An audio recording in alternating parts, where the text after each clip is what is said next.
নমস্কার বন্ধুরা, আমি সাথী। আমার কিচেনের আবারও এক নতুন রেসিপিতে আপনাদের সবাইকে স্বাগত জানাই।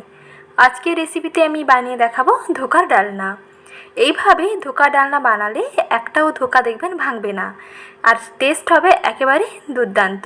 তো আসুন এর সহজ রেসিপিটি দেখে নিন।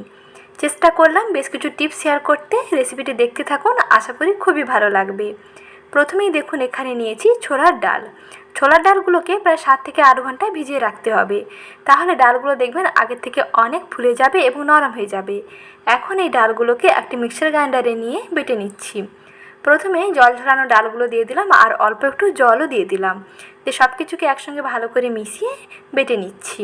এটা আপনারা শিলবাটায়ও বাটতে পারেন আর মিক্সার গ্রাইন্ডারেও বাটতে পারেন, যেটাতে সুবিধা হয়। মোটামুটি খুব ভালোভাবে বেটে নিতে হবে। আর এই মিশ্রণটাকে এইরকম নরম করে বাটতে হবে, এর থেকে শক্ত করলে কিন্তু ধোকাগুলো শক্ত হয়ে যেতে পারে।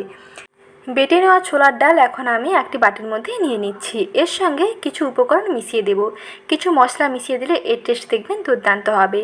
তার জন্য প্রথমেই দিয়ে দিলাম 1 চা চামচ আদা বাটা, আর দিয়ে দিচ্ছি 1 চা চামচ লবণ, আর দিচ্ছি হাফ চামচ হলুদ গুঁড়ো, আর দিচ্ছি হাফ চামচ লঙ্কার গুঁড়ো, আর দেব হাফ চামচ জিরে গুঁড়ো ও হাফ চামচ ধনে গুঁড়ো। এখানে কিন্তু আমি ঝাল লাল লঙ্কার গুঁড়োটাই দিলাম। এখানে কাশ্মীরি রেড চিলি পাউডার ব্যবহার করার দরকার নেই। মোটামুটি ঝালের জন্য একটু লাল লঙ্কার গুঁড়ো দিয়ে দিতে হবে। এখন সব কিছুকে ভালো করে মিশিয়ে নিতে হবে। এই মিশ্রণটাকে একটুক্ষণ সময় নিয়ে ফেটিয়ে নিতে হবে। লবণ দেওয়ার ফলে মিশ্রণটা দেখবেন আগের থেকে আরও একটু পাতলা হয়ে যাবে। কিছুক্ষণ ফেটিয়ে নেওয়ার পরে দেখুন মিশ্রণের ঘনত্ব এই রকম আছে। এখন পরের প্রসেসে চলে যাচ্ছি। আপনারা ভিডিওটি দেখতে থাকুন, আশা করি ভালো লাগবে। আর আমি চেষ্টা করেছি স্টেপ বাই স্টেপ ভিডিওতে বলে দেওয়ার। প্রথমেই দেখুন কড়াইতে কিছুটা সাদা তেল দিয়ে দিলাম 1 চা চামচ কালো জিরে ফোড়ন। কালো জিরে দিয়ে তৈরি করে রাখা মশলা মাখানো মিশ্রণটাকে তুলে দিতে হবে। কড়াইতে দিয়ে গ্যাসের আঁচটা সঙ্গে সঙ্গে কমিয়ে দেবেন। প্রথমে গ্যাসের আঁচ একটু হাইতে থাকবে, তারপরে যখন কালো জিরাটা খুব সুন্দরভাবে গন্ধ ছাড়তে শুরু করবে আর মিশ্রণটা দিয়ে দেবেন, তারপরে গ্যাসের আঁচটা একেবারে কমিয়ে দেবেন। গ্যাসের আঁচটা কমিয়ে দিয়ে কন্টিনিউয়াস এই রকম নাড়তে থাকবেন। কড়াইতে দেওয়ার পরেই দেখবেন মিশ্রণটা আগের থেকে অনেক শক্ত হতে শুরু করবে এবং একটি ডোতে পরিণত হয়ে আসবে। এইভাবে কিছুক্ষণ ছোলার ডালটাকে রান্না করে নিতে হবে। কিছুক্ষণ এইভাবে রান্না করে নেওয়ার পরে দেখুন কড়াই থেকে মিশ্রণটা সম্পূর্ণ কিন্তু আলাদা হয়ে গেছে। এখন এই মিশ্রণটাকে একটি থালার মধ্যে নামিয়ে নেব। তার জন্য থালাতে কিছুটা তেল ভালোভাবে এইরকম ব্রাশ করে নিচ্ছি। থালাতে প্রায় 1 চামচ মতন তেল দিয়ে ভালোভাবে ব্রাশ করে নেবেন। তারপরে এই মিশ্রণটাকে থালার মধ্যে নামিয়ে নেবেন। থালার মধ্যে নামিয়ে নিয়ে একটি স্প্যাচুলা দিয়ে এই গরম অবস্থাতেই এই মিশ্রণটাকে একটু চেপে চেপে সেট করে দেবেন। আপনারা আপনাদের পছন্দ মতন যে কোনো ধরনের পাত্রে রাখতে পারেন, তবে এই রকম একটু পাতলা করে ছড়িয়ে দিতে হবে। বেশি পুরু থাকলে কিন্তু খুব একটা আবার ভালোও লাগবে না। মোটামুটি একটি পাতলা করে এখানে দেখুন একটি গোল শেপ দিয়ে দিলাম। তারপরে 7 থেকে 8 মিনিটের জন্য রেস্টিংয়ে রেখে দেব। ঠান্ডাও হয়ে যাবে আর দেখবেন সুন্দরভাবে ধোকাগুলো কেটে নেওয়া যাবে। আর এই কাজটা কিন্তু সবসময় গরম অবস্থাতেই করতে হবে, তাহলে ভালোভাবে সেট হয়ে যাবে। এদিকে ধোকাটা ঠান্ডা হতে থাক, আর এদিকে আমি একটি বাটিতে মশলা নিয়ে নিচ্ছি। তার জন্য প্রথমেই দেখুন একটি দিয়ে দিলাম চা চামচে 2 চামচ আদা বাটা, 1 চামচ দিচ্ছি হলুদ গুঁড়ো, 1 চামচ দিচ্ছি লঙ্কার গুঁড়ো, আর 1 চামচ দিচ্ছি জিরে গুঁড়ো ও 1 চামচ ধনে গুঁড়ো, আর দিয়ে দেব 1 চা চামচ লবণ। সব কিছুকে অল্প একটু জল দিয়ে ভালো করে মিশিয়ে নিতে হবে। এই রকম গুঁড়ো মশলাগুলো জল দিয়ে যখন মিশিয়ে রান্নাটা করবেন তখন দেখবেন বাটা মশলার স্বাদ পাবেন। তাই জল দিয়ে এই রকম গুঁড়ো মশলাগুলোকে মিশিয়ে একটুক্ষণ রেখে দেবেন। প্রায় 2 থেকে 3 মিনিট রেখে দিলেই হবে। গুঁড়ো মশলাগুলো এইরকম করলে দেখবেন বাটা মশলার টেস্ট আসবে। আর এখানে যেহেতু নিরামিষই আমি ধোকার ডালনাটা বানাচ্ছি, তাই এখানে রসুন পেঁয়াজের কোনো রকম ব্যবহার করলাম না। আর নিরামিষ এই ধোকার ডালনা কিন্তু খেতে বেশি টেস্টি হয়, তাই আমি এই রেসিপিটি শেয়ার করছি। এখন দেখুন ধোকাটা খুব সুন্দরভাবে সেট হয়ে গেছে, হাতে কিন্তু একটুও লাগছে না। এখন আমি একটি ছুরি দিয়ে ধোকাগুলো বরফি শেপে কেটে নিচ্ছি, তবে আপনারা আপনাদের পছন্দ মতন শেপে কেটে নিতে পারেন।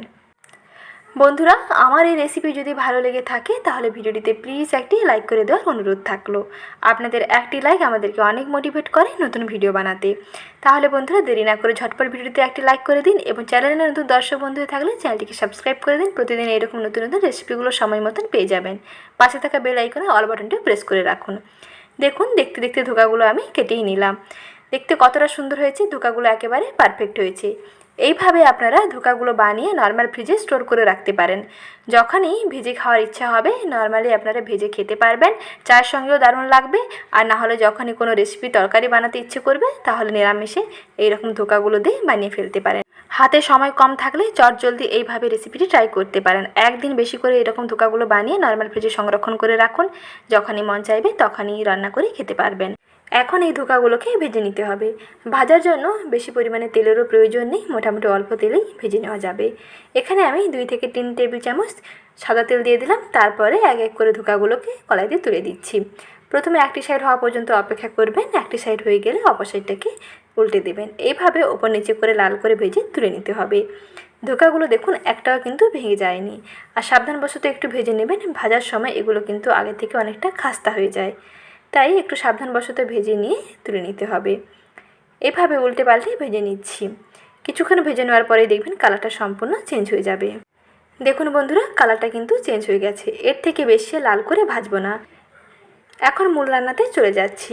তার জন্য কড়াইতে বেশ খানিকটা সরষের তেল গরম করতে বসিয়ে দিয়েছি। তেলটা আপনারা আপনাদের পছন্দ মতন দিয়ে দেবেন, যে যেরকম তেল খেতে পছন্দ করে ততটাই পরিমাণে তেল দেবেন।